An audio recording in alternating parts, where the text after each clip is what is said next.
Good morning. नमस्कार सर्वांना. आता मी उठली मगाशीच अर्धा घंटा आधी. गरम पाणी प्याले मी. आता मी ज्यूस दाखवते तुम्हाला आवळ्याचा. ज्यूस तर प्रत्येकालाच येतं, पण म्हटलं माझी पद्धत दाखवावी. ठीक आहे, दाखवते तुम्हाला. बघा आता काय काय घेतलं मी. आवळे घेतले आणि एवढं अद्रक घ्यायचं, जास्त नाही. अद्रक घ्यायचं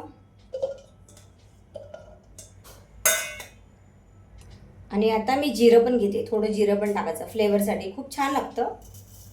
काही लोक सकाळी सकाळी जिऱ्याचं पाणी म्हणजे रात्री भिजत घालतात, सकाळी पण पितात. ते पण चांगलं असतं, खूप छान असतं. आणि थोडंसं चवीनुसार थोडंसं नमक घ्यायचं.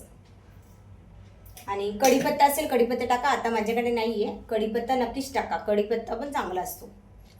चला मी आता ज्यूस बनवून घेते, दाखवते तुम्हाला. आता बघा मी याच्यात ना पाणी टाकून घेतलं. आता ग्राइंड करून घेते मस्तपैकी. आपण ज्यूस तयार करू. हे बघा आता मस्तपैकी ज्यूस तयार झालं. आता मी तुम्हाला दाखवते. बघा आता ज्यूस झाला, मी गाळून दाखवते तुम्हाला.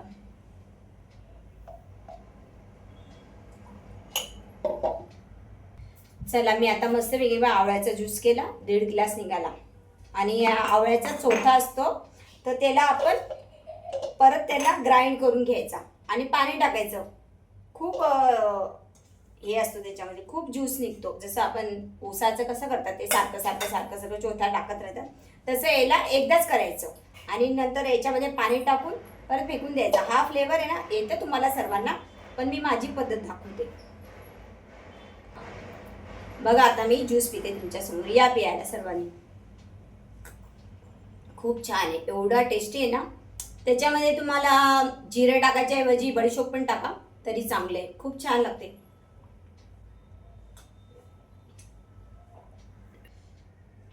आता हा आवळ्याचा चोथा उरला ना, त्याच्यात मी परत 1 ग्लास पाणी टाकलं, परत ग्राइंड करून घेणार. तुम्ही जिऱ्याच्या ऐवजी जिरं पूड पण टाका, बडीशोप पूड पण टाका तरी चालेल. आणि 2-3 आपलं काळी मिरी असते ना, ते पण टाका. मी विसरले टाकायचं म्हणून मी सांगते. आणि नक्की करून पहा आणि कमेंट बॉक्समध्ये सांगा कसा ज्यूस झाला. ठीक आहे, या आता. आता मी जेवणाला ना माझ्या पद्धतीची तुम्हाला डाळची रेसिपी दाखवते. डाळची रेसिपी सर्वांनाच येते, पण वेगवेगळी पद्धत असते ना. बघा मी आता डाळ घेतली अर्धी वाटी. आता डाळ शिजायला टाकते. चला आता मी मस्तपैकी कुकर लावून घेते डाळचं. आणि डाळ कशी बनवायची माझ्या पद्धतीची दाखवते तुम्हाला. डाळ झाली, शिजवून घेतली मस्तपैकी. बघा मऊ झाली एकदम. आता मस्त फोडणी देते. फोडणीसाठी तर सर्वांनाच माहिती असतं काय काय असतं. टॅमॅटो, मिरची, लसूण आणि राई. जिरं पण टाकते मी, म्हणजे एकच टाकते कुठलं तरी, जिरं किंवा राई. राई टाकली. आता मस्त जिरं, लसूण आणि मिरची.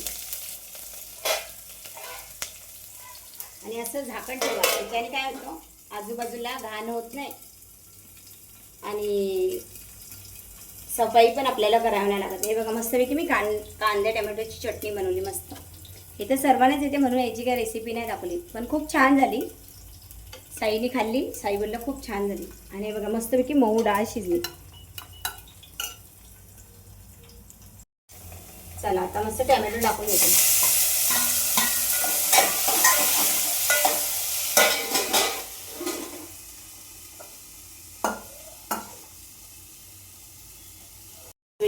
डाळला फोडणी पण देते. एक साईडला चपाती पण चालू आहे माझी बनवणं.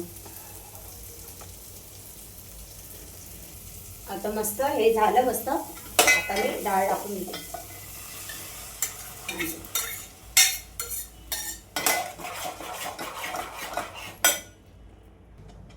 पाणी ओतून घेते आता.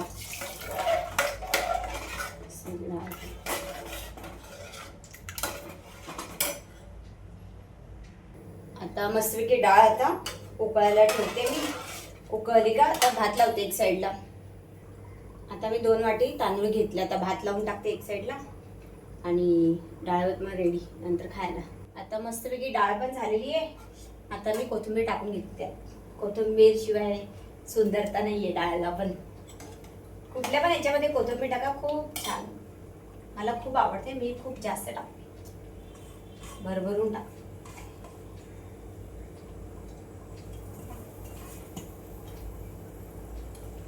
किती सुंदर दिसते डाळ.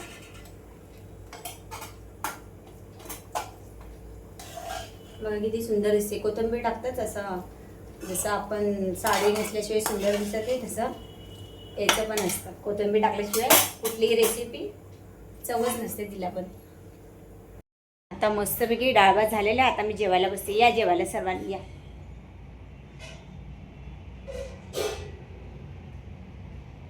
चला आता नेक्स्ट व्लॉगमध्ये भेटू. Bye bye.